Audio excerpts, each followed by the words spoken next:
ஜோதிட சொந்தங்கள் அனைவருக்கும் வணக்கம். இப்பத்திக்கு நாம ராகு கேது பெயர்ச்சியை பத்தின பலன்களை பார்த்துட்டு இருக்கிறோம்.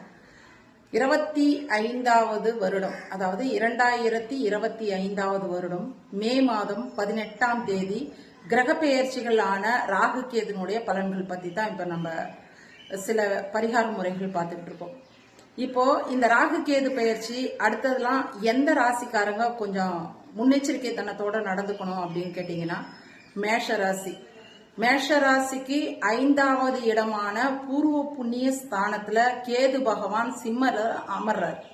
சோ சிம்ம ராசியில உட்கார்ற கேது மேஷ ராசிக்காரங்களுக்கு 5வது பாவகம் அப்படிங்கறதுனால பிள்ளைகள் வழி மன உளைச்சல் சார்ந்த விஷயங்கள் கண்டிப்பாக இருக்கும். இது ஆண் வாரிசுகளுக்கு தான் ஒரு 90% பொருந்துறதுக்கு வாய்ப்புகள் ரொம்ப ஜாஸ்தி. சோ சுய ஜாதகத்திலே 5வது பாவகம் பாதித்தவர்களோ குரு பகவான் பாதிப்பில் உள்ளவர்களோ நிச்சயமாக பரிகாரம் செஞ்சுக்கிறது ரொம்ப நல்லது.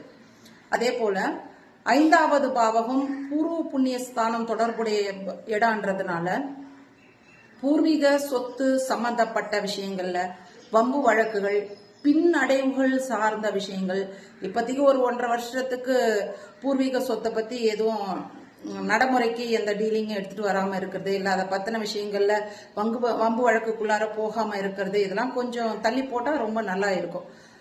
அதாவது 5வது பாவகம் என்பது புண்ணிய கர்மாக்கள் சம்பந்தப்பட்ட விசேஷம் அப்படிங்கிறதுனால முடிஞ்ச அளவுக்கு அடுத்த ஒரு 1.5 வருஷம் 1.25 வருஷம் ராகு கேது பெயர்ச்சி வர்ற வரைக்குமே புண்ணியங்களை இன்னும் கூடுதலாக செய்யறதுலயும், நான் நல்லது செஞ்சும் அதுல எனக்கு நிறைய கொஞ்சம் பிரச்சனைகள் வந்துருச்சு அப்படின்னு சொல்ற மாதிரி இருந்தாலும் அந்த புண்ணியம் என்பதை பாத்திரம் அறிந்து பிச்சை போடக்கூடிய விஷயமாக இருக்கணும்.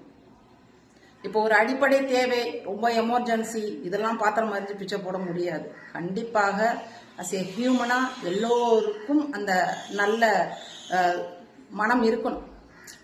சோ மேஷராசிக்காரங்க இந்த ராகு கேது பெயர்ச்சியில கண்டிப்பாக பரிகாரம் செய்துக்கப்பட வேண்டிய லிஸ்ட்ல இருக்கிறவங்க தான். ஆல்ரெடி நான் சொன்ன மாதிரி பிள்ளைகளுடைய வளர்ப்பு, இல்ல அவர்களுடைய வாழ்க்கையில நடக்கிற நல்லது கெட்டது சார்ந்த விஷயங்கள், பூர்வீக சொத்துல ப்ராப்ளங்கள் வர்றது, ஆழ்மனம் சம்பந்தப்பட்ட விஷயங்கள்ல மன அழுத்தம் இருப்பது, தாயாருக்கும் இவங்களுக்கும் சண்டை சச்சரவுகள், கருத்து வேறுபாடுகள், அம்மாவுக்கு உடல்நிலை சரியில்லாம போகிறது, இந்த மாதிரி விஷயங்கள்லாம் கொஞ்சம் நடக்கும். அப்ப கண்டிப்பா மேஷராசிக்காரங்க அவங்களுடைய சுய ஜாதகத்தை வச்சு ஆய்வு பண்ணிக்கிறது, அதுக்கான தற்காலிக பரிகார முறைகள் செய்துக்கிறது ரொம்பவே நல்லது.